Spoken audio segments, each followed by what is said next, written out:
ഇന്നൊരു ഞായറാഴ്ച അല്ലടോ, ഒടയതമ്പുരാൻ പോലും വിശ്രമിച്ച ദിവസം.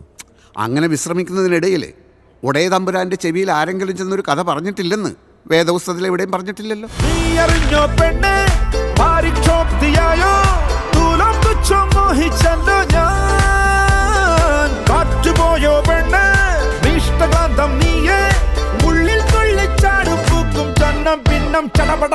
കണ്ടോ നിന്റെ കണ്ണിൽ ഒരു പ്രചണ്ഡനം.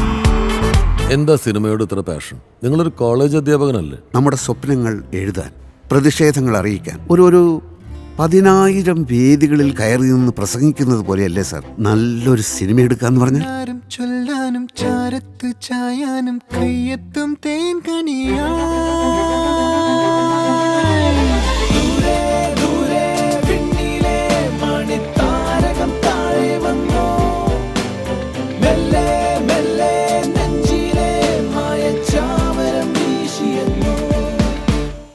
ഈ വാചകടിയൊക്കെ തന്റെ സ്ക്രിപ്റ്റിൽ ഉണ്ടായിരുന്നെങ്കിൽ താൻ എന്നേ സിനിമ ചെയ്തേനെ. ഉണ്ട് സാർ, സ്ക്രിപ്റ്റിൽ ഉണ്ട് സാർ. കോമഡിയാണോ? അല്ലല്ല, അതൊക്കെ സിദ്ദിഖ്ലാലും ശ്രീനിവാസനും ഒക്കെ ചെയ്യുന്നുണ്ടല്ലോ.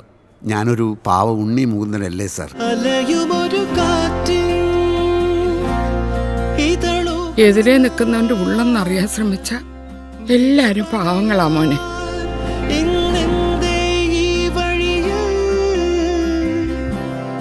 അതുപോലൊരു ബാഗും തൂക്കി നടന്നിരുന്നൊരു കാലം ഉണ്ടായിരുന്നു എനിക്കും താരങ്ങളുടെ പുറകെ.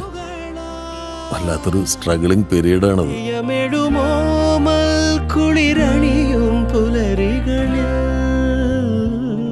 താൻ മുമ്പ് പറഞ്ഞ പോലുള്ള ബ്രഹ്മാണ്ഡ കഥയൊന്നും എന്റെ ടേസ്റ്റിൽ പെടുന്നതല്ല. പക്ഷെ ഇത് ഭയങ്കര ടേസ്റ്റ് ആയിരിക്കും സാർ.